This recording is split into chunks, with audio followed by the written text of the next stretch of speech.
Hi, my beautiful family. Welcome back to Life-Changing True Stories.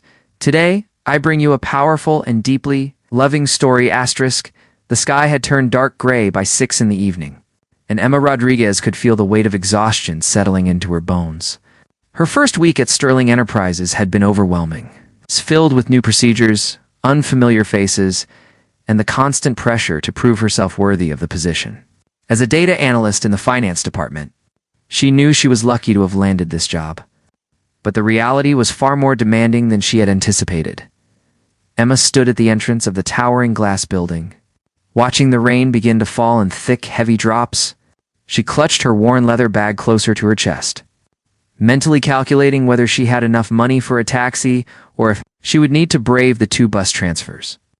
That would get her home to her small apartment in the eastern district of the city. Her phone buzzed, with a message from her mother asking if she could send money for her younger brother's school supplies.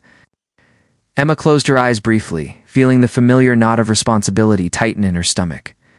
Every penny counted, and taking a taxi would mean sacrificing something else this week. As she stood there contemplating her options, a sleek black sedan pulled up to the curb directly in front of her. The vehicle was immaculate, clearly expensive, with tinted windows and chrome accents that gleamed even under the darkening sky. Emma assumed it was one of the company cars sent to pick up an executive, so she stepped aside to make room. To her surprise, the passenger window rolled down smoothly, revealing a man in the driver's seat. He had sharp, handsome features, dark hair styled perfectly, and wore a crisp white shirt with the sleeves rolled up to his forearms. His eyes, a striking shade of gray-blue, met hers with an intensity that made her breath catch for just a moment. "You work here?" he asked, his voice deep and smooth. Emma nodded, still holding her bag protectively. "Yes, I just started this week." "The rain is going to get worse," he observed, glancing up at the sky. "Where are you headed?" She hesitated, unsure why this driver was speaking to her so casually. Perhaps the company had implemented a new rideshare program for employees working late hours. She had heard mentions of such benefits during her orientation, but had assumed they were reserved for senior staff. "Riverside Gardens District," she answered cautiously. "But it's quite far. I can take the bus." The man studied her for another moment, then reached across to unlock the passenger door. "Get in!" "I'll drive you." Emma's instincts told her to be cautious about accepting rides from strangers. But this was clearly a company vehicle, and the man seemed professional despite his informal manner. The rain was falling harder now, soaking through her thin jacket, and the thought of standing at a bus stop in this weather made her decision easier. "Thank you so much," she said gratefully, opening the door and sliding into the leather seat. The interior of the car was luxurious beyond anything she had experienced. Soft leather, polished wood trim, and a subtle scent of expensive cologne filled the space. "I really appreciate this. Is this the new employee transport service?" The man pulled away from the curb smoothly, his hands confident on the steering wheel. "Something like that," he replied, a slight smile playing at the corners of his mouth. "First week, you said?" "Yes," Emma confirmed, settling into the comfortable seat. "It's been intense, but I'm grateful for the opportunity. Sterling Enterprises is known for taking care of its people." "Is it?" he asked, genuine curiosity in his tone. "That's what everyone says," Emma replied, watching the city streets blur past the window. "Though I suppose I'll learn the truth as time goes on. I'm just trying to keep my head down and do good work." "What department are you in?" "Finance. Data analysis specifically. It's mostly number crunching and report generation, but I enjoy it. There's something satisfying about finding patterns in chaos." "That's an interesting way to describe it. Most people find data analysis tedious." Emma shrugged. "I guess I'm not most people. Besides, tedious work pays the bills, and that's what matters right now." "You sound like you have responsibilities," he observed. Navigating through traffic with practiced ease, she hesitated before answering, unused to sharing personal details with strangers. But something about his manner put her at ease, and the intimacy of the car in the rain created a strange sense of confidentiality. "My family depends on me," she admitted. "My father had a stroke 2 years ago, and my mother works as a seamstress. But it's not enough to support my younger brother. I send money home every month to help with medical bills and expenses." "That's admirable," he said quietly, and she could hear genuine respect in his voice. Not many people your age would shoulder that kind of responsibility. I don't see it as a choice, Emma replied honestly. They're my family. What else would I do? They drove in comfortable silence for a while, the rain creating a rhythmic percussion against the windshield. Emma found herself studying the man's profile when she thought he wasn't looking. There was something refined about him that didn't quite fit with her image of a company driver. The way he carried himself, the quality of his clothes, even the way he spoke, suggested education and confidence. How long have you been driving for Sterling Enterprises? She asked, curious despite herself. A while, he answered vaguely. Long enough to know the city well? Do you enjoy it? He seemed to consider the question carefully before responding. It has its moments. I get to meet interesting people, hear their stories. Like yours, for instance. Emma felt herself blushing. My story isn't particularly interesting. Just a girl from a small town trying to make it in the big city. It's pretty common. I don't think so, he disagreed. The fact that you're willing to work hard and sacrifice for your family says something about your character. That's not common at all, especially not in this city, where everyone seems focused solely on their own advancement. His words touched something deep inside her, a validation she hadn't realized she needed. That's kind of you to say. It's not kindness. It's observation. He glanced at her briefly before returning his attention to the road. What made you choose Sterling Enterprises? The reputation mostly, Emma admitted. They're known for being ethical, for promoting from within based on merit rather than connections. I don't have connections, so merit is all I've got. No. And you think merit is enough in this world? It has to be, she said firmly. Otherwise, what's the point of working hard? He smiled at that, a genuine expression that transformed his face from handsome to striking. An idealist. That's refreshing. You say that like it's a bad thing? Not bad. It's just rare. This city has a way of grinding down idealism until all that's left is cynicism. Emma turned to look at him more directly. You sound like you're speaking from experience. Has the city ground you down? Something flickered across his face, an emotion she couldn't quite identify. Let's just say I've learned that things aren't always what they seem. People wear masks, play roles, and it becomes difficult to know what's real. That sounds lonely, Emma said softly. He glanced at her with surprise, as if no one had ever made that particular observation before. It can be, he admitted. The car slowed as they approached Emma's neighborhood. The contrast between the gleaming business district they had left behind and these modest streets was stark. Small apartment buildings lined the roads, mom-and-pop shops on the ground floors, laundry hanging from balconies despite the rain. It's the third building on the left, Emma directed. The one with the blue awning. He pulled up smoothly in front of her building, putting the car in park but leaving the engine running. Emma gathered her bag, suddenly reluctant to leave the comfortable cocoon of the car and the strange connection she had felt with this enigmatic driver. Thank you so much for the ride, she said sincerely. You saved me from a very wet and uncomfortable evening. It was my pleasure, he replied, and she could tell he meant it. Emma opened the door, then hesitated. The rain was still falling steadily, and a thought occurred to her. It was impulsive, probably inappropriate, but she found herself speaking before she could second-guess the decision. Would you like to come up for coffee? She asked. As a thank you. It's the least I can do after you drove me all the way here. The man looked surprised, his eyebrows rising slightly. For a long moment, he simply studied her, and Emma felt her cheeks growing warm under his scrutiny. She was about to withdraw the offer, embarrassed by her forwardness. When he turned off the engine, coffee sounds nice, he said simply. They hurried through the rain to the building entrance. Emma fumbling with her keys while trying to shield herself from the downpour. Once inside, they climbed 3 flights of stairs to her small apartment. Emma's heart was racing. Whether from the stairs or from nervousness about inviting a stranger into her home, she couldn't say. It's not much, she warned as she unlocked her door. But it's home. The apartment was tiny but immaculately clean. A combined living room and kitchen area, with a small bedroom visible through a partially open door. The furniture was mismatched and clearly secondhand.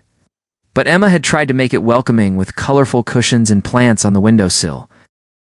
Please, sit down, she offered, gesturing to the worn but comfortable couch. I'll make the coffee. As she busied herself in the small kitchen, Emma was acutely aware of him in her space. He seemed to fill the room with his presence, making everything feel smaller and more intimate. She could feel his eyes following her movements as she prepared the coffee maker and retrieved 2 mugs from the cabinet. "You keep your home very organized," he observed. "Everything has its place. When you don't have much space, you learn to be efficient," Emma replied, waiting for the coffee to brew. "Plus, I grew up in a household where tidiness was expected. Old habits die hard." "Tell me more about where you grew up," he said. Genuinely interested, Emma found herself opening up in a way she rarely did with strangers. She told him about her small hometown, 3 hours outside the city. About her father's hardware store before the stroke. About her mother's determination to keep the family together despite their struggles. She talked about her brother's dreams of becoming an engineer, and how she was determined to help him achieve that goal. The coffee finished brewing, and Emma brought 2 mugs to the living room. Sitting in the armchair across from the couch, the man accepted his coffee with thanks, taking a sip and nodding appreciatively. "This is excellent," he commented. "Much better than what we have at the office." "Family recipe," Emma said with a smile. "My grandmother was very particular about her coffee." They talked easily as the rain continued outside, the conversation flowing naturally from topic to topic.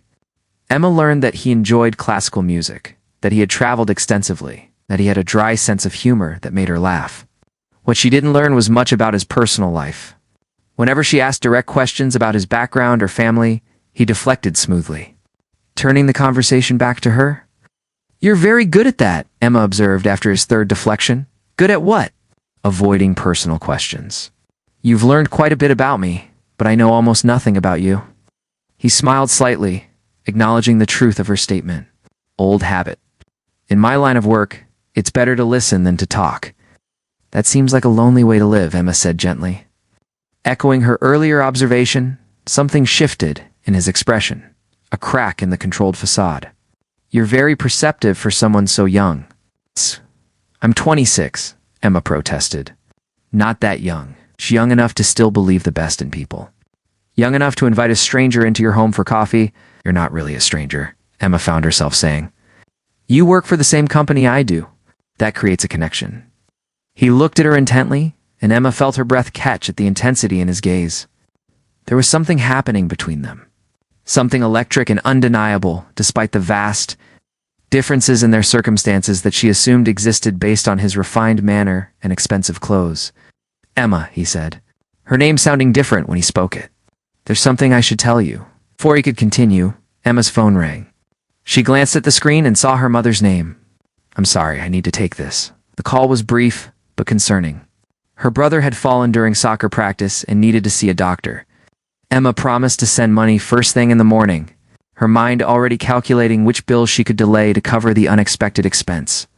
When she ended the call, she found the man watching her with an unreadable expression. He asked. "Family emergency," Emma explained, trying to keep the worry from her voice. "Nothing serious, just unexpected expenses." He nodded understanding, then stood up. "I should go. It's getting late." Emma walked him to the door, suddenly reluctant to see him leave. "Thank you again for the ride, and for the conversation. It was nice to talk to someone." He paused at the door, turning to face her. "Emma, tomorrow, when you go to work, things might be different. I want you to remember this conversation. Remember how we met, without assumptions or expectations." Emma frowned, confused by his cryptic words. "I don't understand," he smiled, a mixture of warmth and something that looked like regret. "You will." "Good night, Emma Rodriguez." "Good night," she replied, realizing she'd never learned his name. "Wait, I don't even know what to call you." He was already halfway down the stairs but turned back to look at her. "James," he said simply. "My name is James." After he left, Emma closed the door and leaned against it, her mind spinning with questions about the mysterious driver who had shown her such kindness. She didn't know it yet, but her life was about to change in ways she could never have imagined. All because of a simple mistake in the rain. Emma woke up early the next morning, her mind still, replaying the previous evening's encounter with James. There was something about him that she couldn't shake. A magnetic quality that had nothing to do with his good looks and everything to do with the way he had listened to her. Truly listened, as if her words mattered. She dressed carefully in her best work outfit, a navy blue dress that she had splurged on specifically for this job, and caught the early bus to avoid the morning rush. As she rode through the awakening city, she found herself hoping she might see James again, perhaps dropping off another employee, so she could thank him once more for his kindness. The Sterling Enterprises building looked even more impressive in the morning light, all glass and steel reaching toward the sky.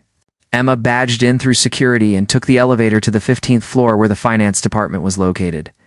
Her colleagues were already gathering in the main conference room, an unusual occurrence that immediately set her nerves on edge. "What's happening?" Emma whispered to Jennifer, one of the senior analysts who had been friendly during her first week. "Emergency all-hands meeting," Jennifer whispered back. "Apparently, the CEO is making a rare appearance to announce some new initiative. This almost never happens. He usually stays in his tower and sends directives through department heads." Emma's stomach tightened with anxiety. She had heard whispers about the CEO of Sterling Enterprises, a man named James Sterling, who had built the company from a modest investment firm into a multinational corporation. People spoke of him with a mixture of awe and fear, describing him as brilliant but ruthless, visionary but demanding. The room gradually filled with employees from various departments. Emma found a seat near the back, trying to make herself invisible. She was still too new to want to draw attention during such an important meeting. The lights dimmed slightly, and a hush fell over the crowd. The side door opened, and several executives filed in, taking seats at the front of the room. Then, through the same door, walked a man in an impeccably tailored charcoal suit. His dark hair perfectly styled, his presence commanding immediate attention. Emma felt the blood drain from her face. As recognition hit her like a physical blow, it was James. Her James, the driver who had taken her home, who had sat on her threadbare couch drinking coffee, who had listened to her talk about her family and her dreams, except he wasn't a driver at all. He was James Sterling, the CEO and founder of the entire company. Emma's hands gripped the edge of her chair as the room began to spin slightly. Her mind raced through every moment of their conversation the night before. Every casual comment she had made about the company, every assumption she had voiced. She had talked about merit and hard work while sitting across from the man who controlled every promotion and firing decision in the entire organization. He had lied to her. Or rather, he had allowed her to believe a lie. James began speaking, his voice filling the conference room with the same deep, confident tone she remembered from the car. But now, there was an additional layer of authority. The voice of a man accustomed to being obeyed without question. "Thank you all for gathering on short notice," he began, his gray-blue eyes scanning the crowd. Emma tried to shrink further into her seat, praying he wouldn't notice her. "I've called this meeting to announce a new company initiative focused on employee development and merit-based advancement." As he continued outlining the program, Emma barely heard the words. Her mind was consumed with embarrassment and confusion. Why had he pretended to be a driver? Had he been testing her somehow? Was this all some elaborate game that wealthy, powerful men played with unsuspecting employees? "This initiative will be spearheaded by a task force drawn from various departments," James continued. "We're looking for individuals who demonstrate not just technical competence, but integrity, dedication, and a genuine commitment to the company's values." His eyes swept across the room again, and this time they landed directly on Emma. For a brief moment, their gazes locked, and she saw something flicker in his expression. Recognition, certainly, but also something else. Regret, perhaps, or concern. Emma looked away quickly, her cheeks burning with humiliation. The meeting concluded 20 minutes later, and Emma tried to slip out with the crowd, desperate to return to her desk and process what had just happened. But as she reached the door, she heard a voice behind her. "Miss Rodriguez, a moment, please." She turned to find Thomas Chen, the chief operating officer, approaching her with a professional smile. "Yes, sir," Emma managed to say, her voice steadier than she felt. "Mr. Sterling would like to see you in his office. If you could follow me, please." The walk to the executive floor felt like a march to her execution. Emma's mind conjured dozens of scenarios, none of them good. She was going to be fired for impropriety, for inviting her CEO into her home without knowing who he was. Or worse, he would offer her some special treatment. And everyone would assume she had manipulated the situation for personal gain. The executive suite occupied the entire top floor of the building. Floor-to-ceiling windows offered breathtaking views of the city, and the decor spoke of understated wealth and power. Thomas led her through a maze of corridors to a set of imposing double doors. "He's expecting you," Thomas said, knocking once before opening the door, gesturing for her to enter. Emma stepped into an office that was larger than her entire apartment. James stood by the windows, his back to the door, hands clasped behind him as he gazed out at the city below. "That will be all, Thomas," he said, without turning around. The door closed with a soft click, leaving Emma alone with him. The silence stretched for several long moments before James finally turned to face her. "I imagine you have questions," he said quietly. "Questions?" Emma's voice came out sharper than she intended, fueled by embarrassment and anger. "You lied to me. You let me invite you into my home. Let me talk about this company and my job, all while pretending to be someone you're not." "I never claimed to be a driver," James pointed out, though his tone was defensive rather than accusatory. "You assumed and I simply didn't correct you. That's semantics, and you know it." Emma felt tears of frustration pricking her eyes but refused to let them fall. "Why would you do that? Was it some kind of test? Were you amusing yourself by seeing how a naive new employee would act?" James moved closer, his expression pained. "No, Emma, it was nothing like that." "Then what was it?" she demanded, standing her ground despite every instinct telling her to show deference to the man who controlled her career. "Explain it to me, because from where I'm standing, it looks like you deliberately deceived me for your own entertainment." He ran a hand through his hair, the first sign of imperfection she had seen in his carefully controlled demeanor. "I saw you leaving the building last night through the security cameras. You looked so worried, and when I checked the weather, I saw the storm coming. I went down to offer you a ride." "As yourself," Emma interrupted. "You could have offered as yourself." "And you would have refused," James countered. "Or worse, you would have accepted but spent the entire ride terrified or trying to impress me." "I wanted to talk to a real person, Emma, not an employee putting on a performance." "So you lied." "I omitted," he corrected, then sighed. "All right, yes. I lied by omission, and I'm sorry for that. But Emma, last night was the first real conversation I've had in years. Do you have any idea what it's like to have every interaction filtered through the lens of power and wealth? No one talks to me like a person anymore. They talk to James Sterling, the CEO, the billionaire, the man who can make or break careers." Emma wanted to stay angry, but the raw honesty in his voice made it difficult. She could see the loneliness he had hinted at the night before, the isolation that came with his position. "That doesn't make what you did okay," she said, though her tone had softened slightly. "I know." He took another step closer. "But I don't regret it, Emma. Those hours with you, talking about real things, hearing your story, your dreams, being treated like an ordinary person, I haven't felt that free in longer than I can remember." "What do you want from me?" Emma asked, genuinely confused. "Why am I here?" James moved to his desk and picked up a folder. "Because despite the unconventional way we met, I meant what I said last night. You're the kind of person this company needs. Smart, dedicated, principled. I want to offer you a position on the task force I mentioned in the meeting." Emma stared at him in disbelief. "You can't be serious." "I'm completely serious." "Everyone will think I slept my way into it," Emma said bluntly. "They'll assume I manipulated you somehow." "Let them think what they want," James replied. "The people who matter will see the quality of your work. This is a legitimate opportunity, Emma. You'll be working with a team of talented professionals from across the company. The selection criteria are transparent, and you meet every qualification."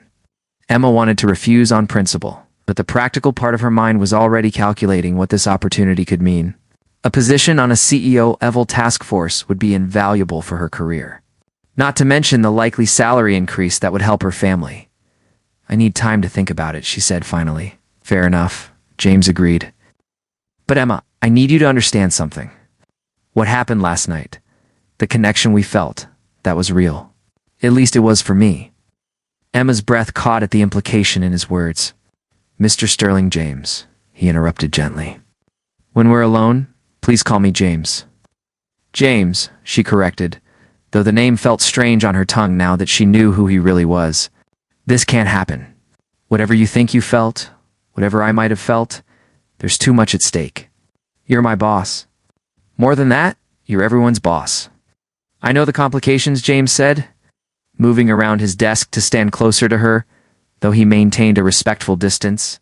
"I've thought about nothing else since I left your apartment last night. But I also know that genuine connections are rare, Emma. What we had last night. That honest conversation, that ease with each other. People search their whole lives for that and never find it. We had one conversation," Emma protested weakly, though her heart was racing at his proximity. "One conversation that told me more about who you really are than months of knowing some people," James countered. "You could have hidden your struggles, presented a polished image. Instead, you were honest about your life, your challenges, your responsibilities. Do you know how extraordinary that is?" Emma felt herself wavering, drawn to the intensity in his eyes and the sincerity in his voice. But reality crashed back in, cold and unforgiving. "I can't," she said firmly, taking a step back. "I worked too hard to get here, sacrificed too much. I won't risk everything for a fantasy that probably wouldn't survive the reality of who we are and where we come from." Pain flashed across James's face, but he nodded slowly. "I understand. The task force position is still yours if you want it. No strings attached, no expectations beyond excellent work." "I'll think about it," Emma repeated, moving toward the door. "Emma," James called out as she reached for the handle. She turned back to find him watching her with an expression that made her chest ache. "For what it's worth, last night wasn't a fantasy for me. It was the most real thing I've experienced in a very long time." Emma left without responding, her emotions in turmoil as she made her way back to her desk. For the rest of the day, she moved through her tasks mechanically, her mind replaying the morning's revelations and James's words. By the time she left work that evening, Emma had made her decision. She would accept the task force position because she had earned it, because it was the right move for her career and her family. But she would maintain strict professional boundaries with James Sterling. What she couldn't account for was how difficult that would prove to be, or how her carefully constructed walls would begin to crumble with each interaction, each lingering glance, each moment that reminded her of the connection they had shared in the rain. 3 months into her position on the task force, Emma had proven herself to be an invaluable asset. Her analytical skills, combined with her genuine understanding of employee concerns, made her insights uniquely valuable. She worked harder than anyone else on the team, determined to show that her selection had been based purely on merit. Her relationship with James remained strictly professional during team meetings and company events. But there were moments, brief, charged moments, when their carefully maintained boundaries threatened to dissolve completely. It happened in small ways at first. James would ask her opinion during meetings, and their eyes would lock for just a second too long. She would present findings, and he would lean forward with an intensity that had nothing to do with data analysis. They were playing a dangerous game of restraint, and everyone around them could feel the tension, even if they couldn't name it.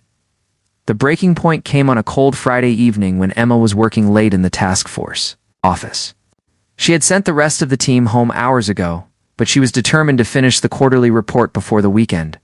The office was silent except for the soft clicking of her keyboard and the occasional rumble of the heating system. She didn't hear James enter until he spoke from the doorway. "Still here?" Emma jumped slightly, her hand flying to her chest. "You scared me?" "Sorry," James said, stepping into the room. He had removed his suit jacket and loosened his tie, looking more relaxed than she usually saw him during work hours. "I saw the light on and wanted to make sure everything was okay." "Just finishing the report?" Emma replied, trying to ignore how her pulse had quickened at his presence. "It'll be ready for Monday's presentation." James moved closer, looking at the screen over her shoulder. He was near enough that she could smell his cologne, feel the warmth radiating from his body. "Emma, it's 8 o'clock on a Friday night. The report can wait until Monday morning." "I want it to be perfect," she insisted, though her concentration was rapidly deteriorating with him so close. "It already is perfect," James said softly. "You're always perfect. It's one of the many things that makes this so difficult." Emma turned in her chair to face him, her breath catching at the raw emotion in his eyes. "James, we agreed." "I know what we agreed," he interrupted, his voice rough. "I've tried, Emma. God knows I've tried to keep my distance, to treat you like any other employee. But I can't stop thinking about you. I can't stop remembering that night when you saw me as just a man, not as all of this." He gestured vaguely at the office, the building, the empire he had created. "This is impossible," Emma whispered. Though she made no move to increase the distance between them, James asked, crouching down so they were at eye level. Because of company policy? Because of what people might think? Emma, I've spent my entire adult life building this company, making decisions based on logic and strategy. But you make me want to make decisions based on something else entirely. On what? Emma asked, though she knew the answer. On this, James said, reaching up to gently cup her face. On the way my heart races when you walk into a room. On the way everything feels more vivid, more alive when I'm near you. On the certainty that I've never felt this way about anyone before, and I'm terrified I never will again. Emma closed her eyes, leaning into his touch despite every logical reason not to. I'm scared, she admitted. Scared of losing my job? Scared of what people will say? Scared that this feeling won't survive the reality of our different worlds. I'm scared too, James confessed. But I'm more scared of letting you go without fighting for this. Emma, look at me. She opened her eyes to find him watching her with such tenderness that it took her breath away. I love you, he said simply. I've loved you since you invited me into your home and treated me with kindness when you thought I was nobody. I loved you when you called me out this morning for deceiving you. I love your strength, your compassion, your dedication to your family. I love who I am when I'm with you. Tears spilled down Emma's cheeks. I love you too, she whispered. I've been trying so hard not to, but I do. I love you so much it terrifies me. James smiled, using his thumbs to wipe away her tears. Then let's be terrified together. When their lips met, it felt like coming home. The kiss was gentle at first, tentative, as if they were both afraid that moving too fast might shatter the moment. But then Emma's hand slid into his hair and James pulled her closer, and the kiss deepened into something that spoke of months of denial and longing, finally finding release. When they finally pulled apart, both breathless, James rested his forehead against hers. What do we do now? Emma asked. We figure it out together, James replied. I'll speak with the board, make sure everything is handled properly and ethically. You'll finish your work on the task force, and we'll be transparent about our relationship. It won't be easy, but Emma, nothing worthwhile ever is. Over the following weeks, James was true to his word. He met with the board of directors and the company's legal team, ensuring that Emma's position was secure and that proper protocols were followed. The news of their relationship sent shockwaves through Sterling Enterprises. With reactions ranging from supportive to skeptical, Emma faced whispers and pointed looks. Questions about her qualifications and accusations that she had manipulated her way into James's life. But she held her head high, let her work speak for itself, and gradually won over even her harshest critics with her competence and integrity. James stood by her through it all, publicly acknowledging their relationship while also making it clear that Emma's professional accomplishments were her own. He implemented new policies to prevent any perception of favoritism, going so far as to recuse himself from any decisions directly affecting Emma's career. 6 months after that rainy night when Emma had mistaken him for a driver, James took her back to her old apartment building. They climbed the 3 flights of stairs together, and Emma laughed at the nostalgia of it. Why are we here? She asked as they stood outside her old door. She had since moved to a nicer place, able to afford it with her increased salary and knowing her family was now secure. Because this is where it all started, James said, pulling a small velvet box from his pocket. This is where you saw me for who I really am, where you offered kindness to a stranger, where I fell in love with the most extraordinary woman I've ever known. Emma's hands flew to her mouth as James dropped to one knee in the dingy hallway. That now seemed beautiful because of what it represented. Emma Rodriguez, you've changed my life in ways I never thought possible. You've taught me that real connection is worth any risk, that love doesn't care about social boundaries or wealth or power. Will you marry me? Through happy tears, Emma could only nod before finding her voice. Yes, 1,000 times yes. As James slipped the ring onto her finger and pulled her into his arms, Emma reflected on how a simple mistake in the rain had led to the greatest love of her life. She had mistaken a millionaire for a driver, and he had seen past her humble circumstances to the woman beneath. In the end, it wasn't about wealth or position or what the world saw when they looked at James Sterling and Emma Rodriguez. It was about 2 people who had found something rare and precious, genuine love that transcended all the barriers society tried to place between them. Their wedding 6 months later was a blend of both their worlds. Emma's family from her small hometown mixed with business executives and socialites, proving that love really could bridge any divide. And when James spoke his vows, he thanked Emma for being brave enough to invite a stranger in from the rain, because that simple act of kindness had changed everything. "You mistook me for a driver," James said with a smile, as they danced their first dance as husband and wife. "And I mistook my carefully constructed life for happiness. Thank you for showing me the difference." Emma smiled up at him, her heart full. "Thank you for opening the door and driving me home, in every sense of the word." As they swayed together, surrounded by everyone they loved, Emma knew that fairy tales did exist. They just didn't always start in castles. Sometimes they started in the rain, with a case of mistaken identity and a connection too powerful to deny. Thank you for taking the time to listen to this story. If you enjoyed this content, don't forget to click like. Share this story with your friends and family, and subscribe to the channel so you don't miss out on more meaningful stories.